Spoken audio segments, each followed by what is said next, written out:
If there's ever a time in the year where game totals are going to be misleading, it is early in the year, just because we don't know. There could be two teams projected for a 22-20 game, and they could end up either two of the worst defenses in the league or two of the better offenses in the league when we look back on this in 17 weeks.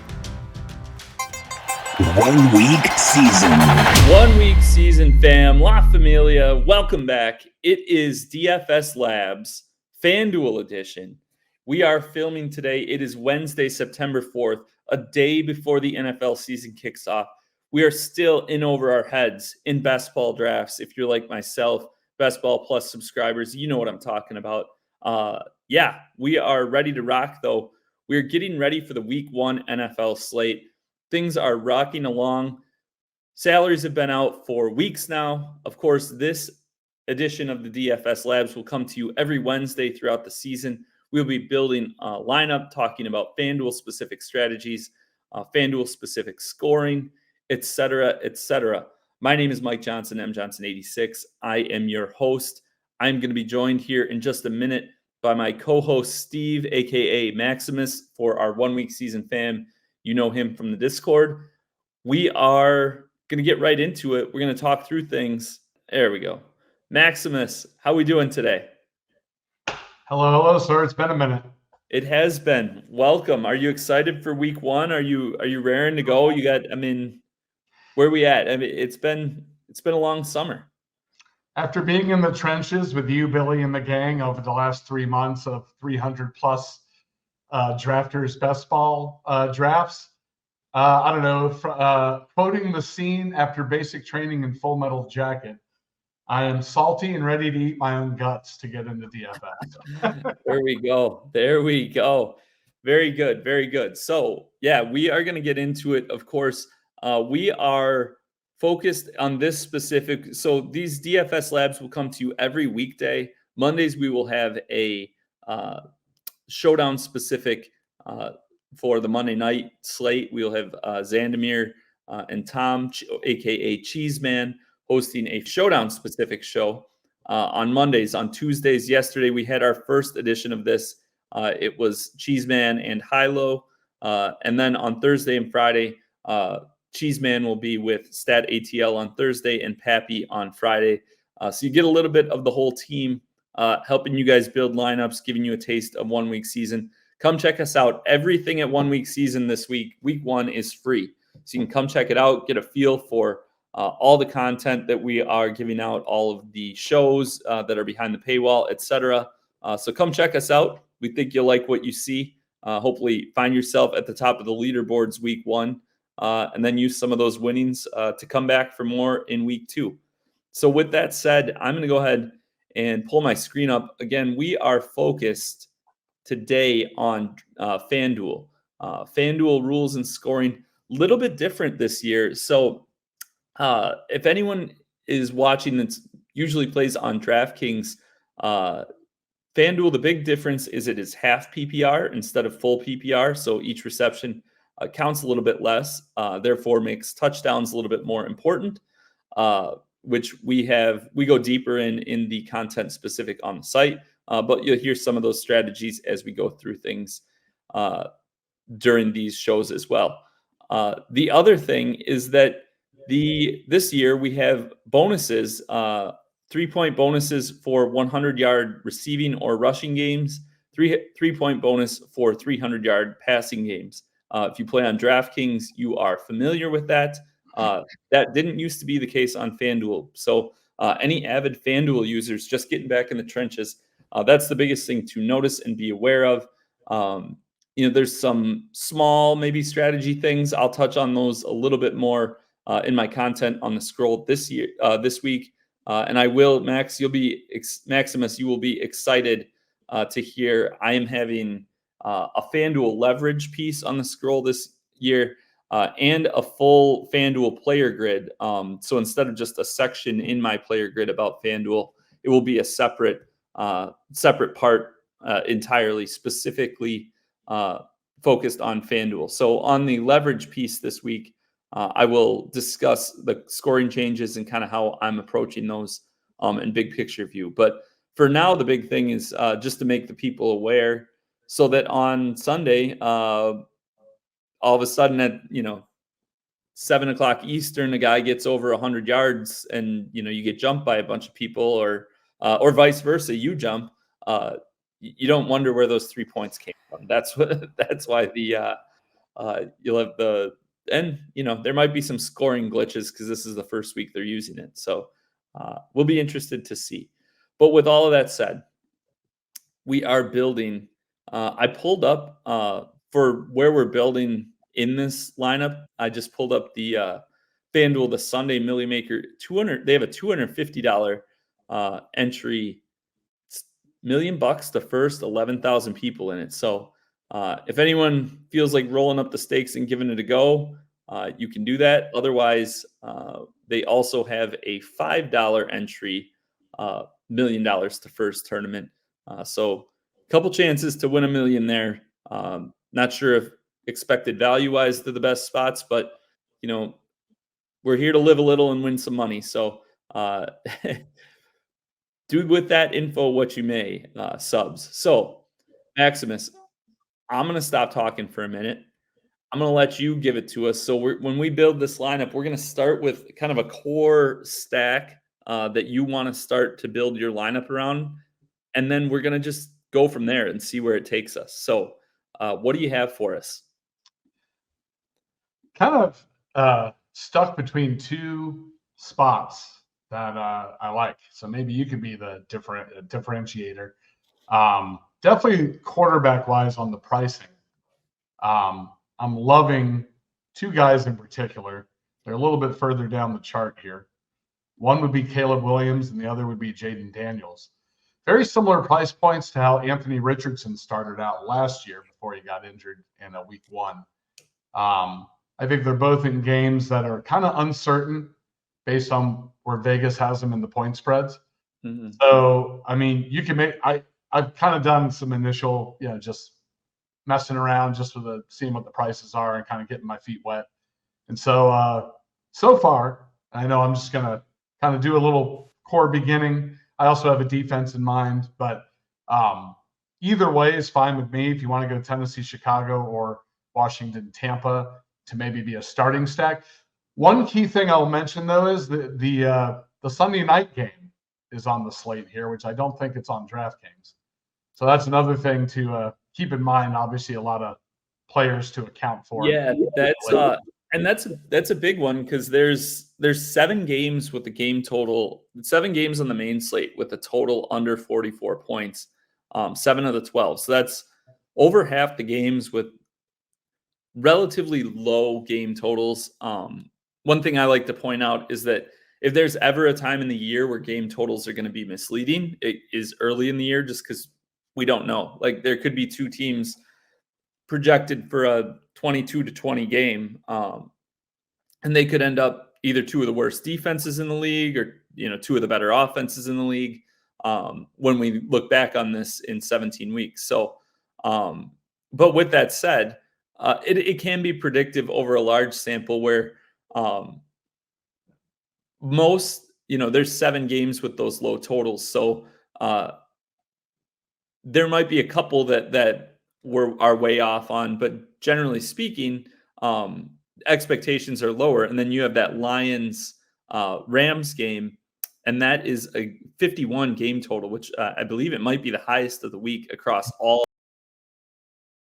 So that is definitely a game changer. It is definitely something to account for, and something I will dig deep into in my FanDuel leverage piece this week. And then for anyone not familiar, this is our 1 week season page. We can you can kind of break down, see the game totals there. You can click on any of the games, see our NFL Edge write-ups where we do game breakdowns.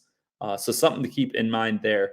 I'll go back to the FanDuel screen though and send it back over to you. Maybe for bring back purposes, I'll focus on one. Let's go with Jaden Daniels, because he has a clear stacking partner and there's clear concentrated bring back on the Tampa side. Whereas the Titans and the Bears kind of have a lot of moving pieces. So maybe that's kind of the tiebreaker for me, and just thinking through it as we're talking. So okay. All right. Who do you got? So I think the option choice here, I want to pair Daniels with McLaurin. Okay. And the run back could be Evans, Godwin, or Rashad White. I mean, any three of those guys I think are viable as a bring back.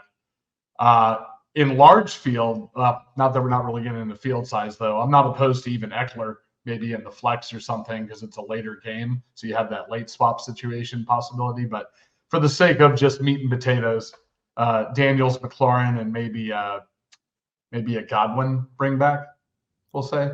Okay. I did notice the price disparity between Evans and Godwin is pretty insane, I think.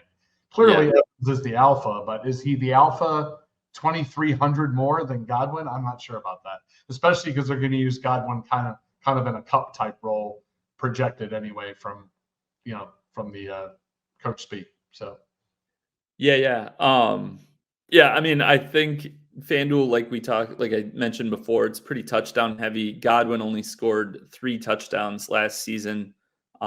He's definitely underpriced, but Evans had 14, Godwin had 3. I think that corrects for sure this year, though. But just from kind of the why of why he's probably priced that way, that would be my guess. So but okay, so we got our start here. Daniels, McLaurin, and Godwin.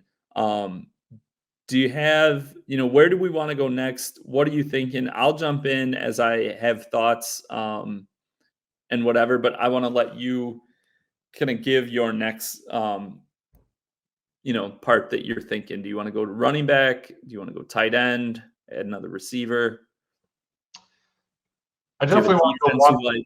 Yeah, I want to go one off with the defense I like this week. I'm sure it's going to be highly owned on FanDuel based on the price, probably. Love the Falcons defense at home against Pittsburgh. Pittsburgh's a team that's going to be figuring it out mode with a whole new setup here on the road. Atlanta recently acquired Judon, I believe, and I think they kind of already had a potentially strong defensive setup going into this year, probably underrated. And I think he adds even more, even though he's a little bit on the older side. My man, staple, Tyreek, got to get him in the lineup for week 1, I think. I would love to do maybe if we're going secondary stack, maybe a Tyreek Hill. And I looked at the Jaguars receivers, very affordably priced between Kirk or Brian Thomas Jr. or Evan Ingram. So I guess that would be the secondary that I may want to go. Indiana and Houston is also a great game, in my opinion. We could obviously target, especially the wide receiver room of the Texans, based on secondary of Indianapolis being kind of a suspect. But Hill's kind of hard to ignore for me week 1. At home against Jacksonville, also one of the higher point spreads on the slate. So that maybe obviously his price is high, but higher game totals, you mean? Yeah, one of the higher game total game totals, and I think Jacksonville has the talent. Okay, so is there a Jacksonville guy you want to pair him with then? Let's go for the sake of price, since obviously Hill is pretty hefty as usual. Do we have this one, because we have the 4 o'clock as the stack? I don't mind doing Brian Thomas Jr. in the flex maybe as a little skinny stack with Tyreek. He's way underpriced, I think. Okay, 5,100. So what we're gonna do, and you just brought it up, but just a little for the people watching out there. So we have the Washington Tampa game that is late game, and what Maximus just talked about is just being aware of the flex. So I'm gonna put Thomas at wide receiver spot. And then in the flex spot, I'm going to go and move McLaurin. Just gives you a little more flexibility. Obviously, we're building this lineup. We're not anticipating moving guys around, but we're going to go ahead and put McLaurin in there just so we do have some flexibility. And I've got some thoughts on this one as well. Okay, so we've got the Thomas and Tyreek, the pairing there. We have McLaurin and Godwin. With Jaden Daniels, and then we have the Atlanta defense. So, I think like you said, you targeted a high game total game with Hill and Thomas. Both are kind of big play type receivers. So correlation wise, like if that game goes off, those are both guys that, it would seem to, if one of them's hitting big plays, it would make it more likely that the other one is getting some downfield shots. So like that play. So yeah, now we are left with 7,600 between our tight end spot and 2 running backs. So I've got a thought here. So looking at the running back position, we have Sam Laporta the tight end position, excuse me. We have Sam Laporta priced at 8,000. Travis Kelce and Mark Andrews are not on the main slate this week. Neither are Dallas Goedert. Neither is George Kittle.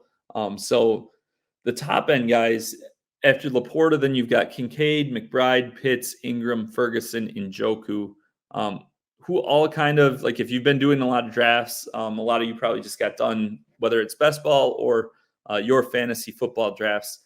That's kind of that top tier of tight ends. So 5,900 and above. Definitely kind of an inflection point, I think, for the slate in what are you going to do? I think Laporta, so high priced, but he is in that late game. He has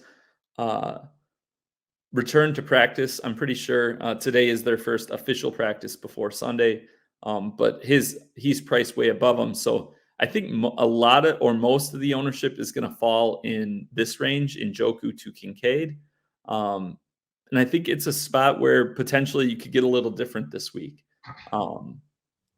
Is there somebody in that group that you specifically find yourself gravitating towards? Any thoughts you've got there? I actually love Pitts this week. He's in that group though, but price-wise on this particular build, I mean, he definitely would fit pretty nicely where you still have some good salary for some volume running backs with touchdown potential. I mean, yeah, Pitts definitely gravitating to this week. I mean, we already have Brian Thomas. If you really wanted to overstack that game, Ingram could be in there too. You can have Thomas, Ingram, and Tyreek and really kind of focus on that. Ferguson's always solid for Dallas, although I think that's a game that's going to be a little more defense oriented. Oh, well, we just came across somebody here. The ultimate wild card, Mr. Taysom Hill. Should be interesting at the beginning of the year with him as a Swiss Army knife. With Kendre Miller is 4 weeks on the at least 4 weeks out. Really behind Kamara, you don't really have much. And Taysom Hill obviously can factor in as in multifaceted ways for the Saints, although the game isn't necessarily on the face of it that attractive. But that could be another route I would go. And you have kind of a multifaceted player. Yeah. So, and don't yell at me, but I've got a thought here. So I didn't tell you before we started what Hilo's build yesterday was.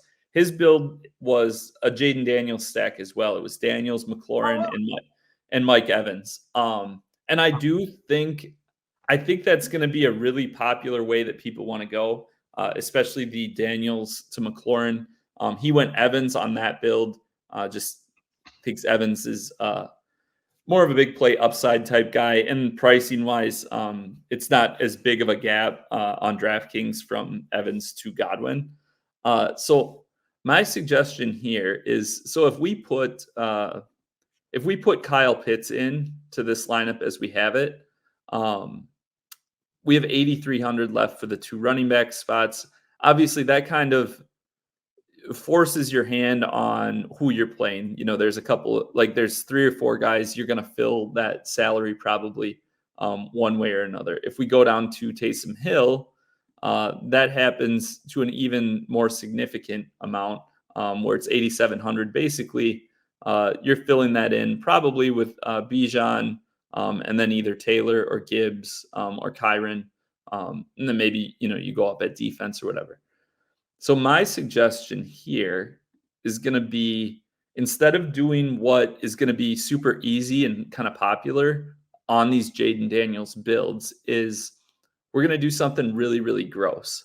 We're going to go at tight end, and we're going to see what it looks like if we play Zach Ertz. Now, I know I'm not super high on Zach Ertz, but if you look at the Washington situation after McLaurin, who he's going to get a lot of targets.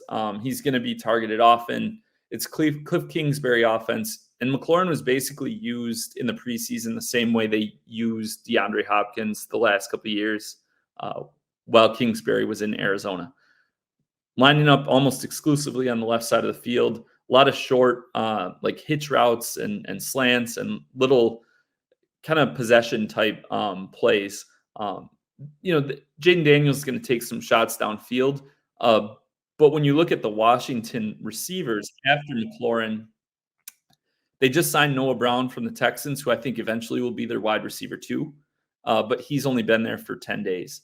And then they have Diami Brown and Olamide Zaccheaus, who are probably going to play a decent amount, maybe Jamison Crowder in the slot. Big picture, what it comes down to is those guys are all kind of just guys. So I expect Tampa Bay to funnel coverage towards McLaurin, not let him be beat. And Zach Ertz, I'm not super high on where he'll be in 15 weeks, but he has been in the Kingsbury offense before. And reports are he's been really, really good in the red zone. And so at sub 5K, kind of getting a different approach with Daniels to Ertz, because with all this extra salary in week one, generally pricing's a little looser, and Fanduel it's looser as well. People are going to want to spend up on that upper tier.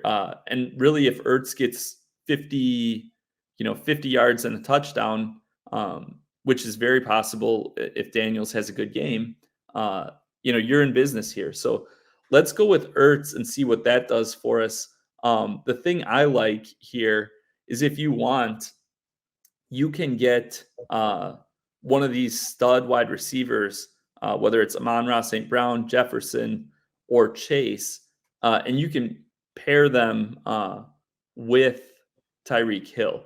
Because a lot of times people will say, okay, my wide receiver 1 from this price, my wide receiver 2 from this price.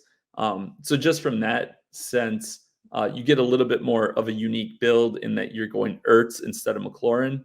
And then also that you're getting 2 of those top 5 wide receivers paired together. So let's try to build the rest of this that way and just see what it looks like. And obviously you and the viewers can decide which you like better. But which of these wide receivers you want to throw in there?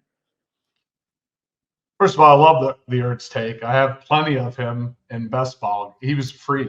He was basically going for free in best ball drafts. So I have a good amount of him, actually. I'm surprised you said Hilo built the Jaden Daniels team. Wasn't he ragging on him? He said that. That was like, he's like, it's ironic. I've been dogging this guy for 3 months, and that is funny. Yeah, let's build around him. Yeah. So we're trying to fill out the receivers here. And what's the salary that we have 8,100 left. So basically, my thought process is this: if we had done Pitts and McLaurin or Hill and McLaurin, it kind of locks us into those top end running backs.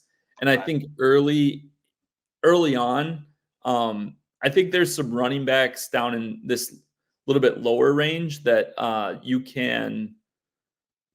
that are underpriced right now, right? That like their roles are probably a lot bigger than where they're at. And I think that could kind of be an inflection point for the slate. So didn't want to lock us into like 2. I think that 2 of those top running backs, it's going to feel real secure for the field. So just giving us a little bit different build, because I think 2 of the stud receivers is going to be a little less common. Okay, I have a great idea here. and one of these two guys is severely underpriced, which, we all know pricing's always loosey-goosey week one. Why don't we take out Godwin and Thomas? Let's put in a skinny stack, Justin Jefferson, Malik Neighbors.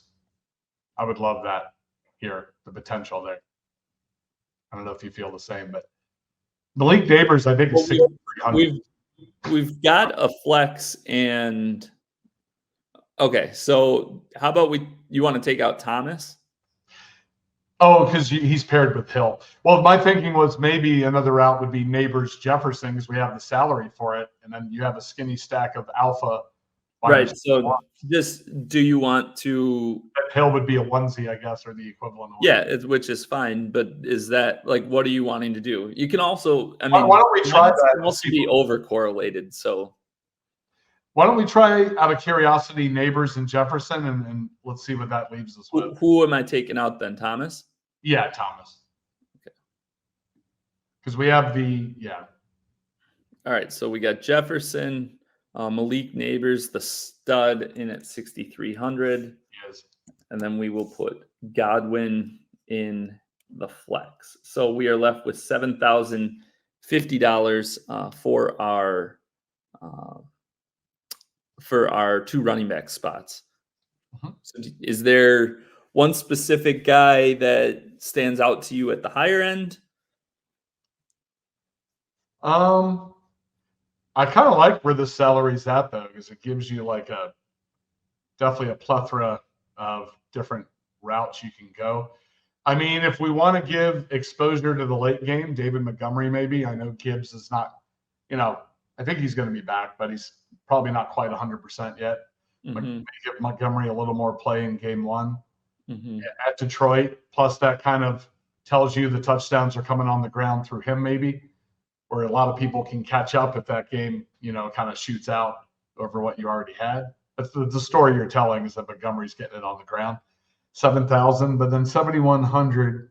If you go up real quick, that's what we have left.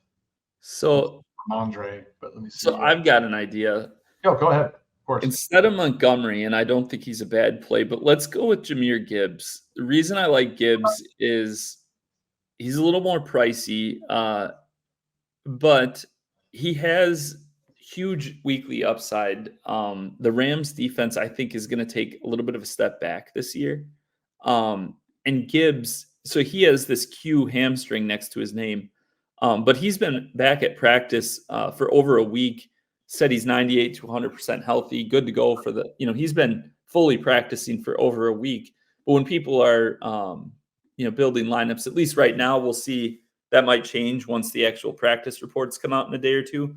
But I think we're looking to win a tournament, right? And I think Gibbs, his upside is in line with these other guys that are up here. But because he's viewed as like he's in kind of a committee, Montgomery gets a lot of touches too. He's a little bit less popular. And then the other thing that it opens up that I really like is then we can go with James Conner. And Conner, Conner, you see, and this is one of those things. So these opponent ranks. So if you see on the, can you guys see my cursor here? I can see it. Okay, yeah. So the Bills' 7th ranked defense last year against running backs, but week one, this is a different team than the team that was 7th against running backs last year. They have a lot of defensive departures, key players. They're going to be a different team this year in Buffalo, and their defense is not going to be quite the same.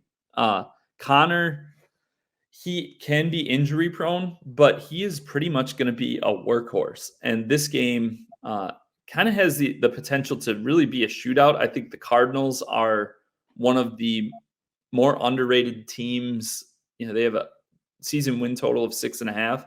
I think they go over that. And I think they'll be an 8 or 9 win team. And I think they'll be competitive pretty much every week because I think their offense is going to be really good. So you look at Conner as like a multi-touchdown potentially type guy. The perception of this matchup is not accurate in my opinion of what they really are. So I like that kind of getting the, the upside of Gibbs, and, Connor kind of being overlooked and misperceived. What are your thoughts on that? Yeah, I don't dislike that at all. I think James Conner is a good solid spot in week one here. The Bills have had a lot of turnover. A lot of people went away defense wise. You don't quite know what you're getting there. Connor's definitely going to be a workhorse for as long as he can be healthy. So, I like that. And based on that new news from Gibbs, looks like he's confident he's ready to go. And you still have exposure to that late game, which you're probably going to need, or at least have the option to swap to. So, I like it. This is ship it for $1 million. Yeah, there you go. Yeah, and if, and like you said, so you've got Gibbs there, but right below him in the same game, you have Kyren Williams. So if you have any sort of late news or, once you're at the top of the leaderboard, if you see that maybe you're blocked out, you have options there. Or if you need to block someone else out, we'll see what ownership projections end up looking like. But, I'll be curious, like Gibbs and Kyren, does one of them end up projecting as much higher owned than the other one?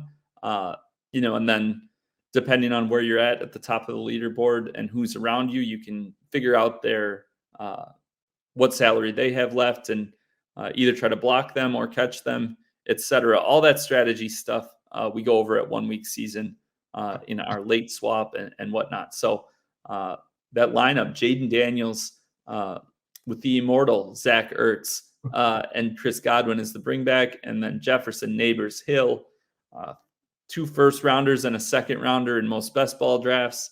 And then you got Gibbs and Connor at the running back position. So we got some correlation. We got some upside. We've got Zach Ertz. What else do you need?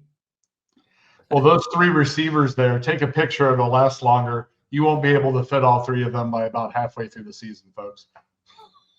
Yeah, that's probably accurate. Yep. So, well, thanks for joining us. To all the viewers, thanks for coming and checking us out. Again, my name is Mike M. Johnson 86. He is Steve, aka Maximus.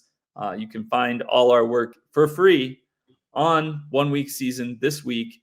Everything's free week 1. Come check us out. We're confident you'll want to stay.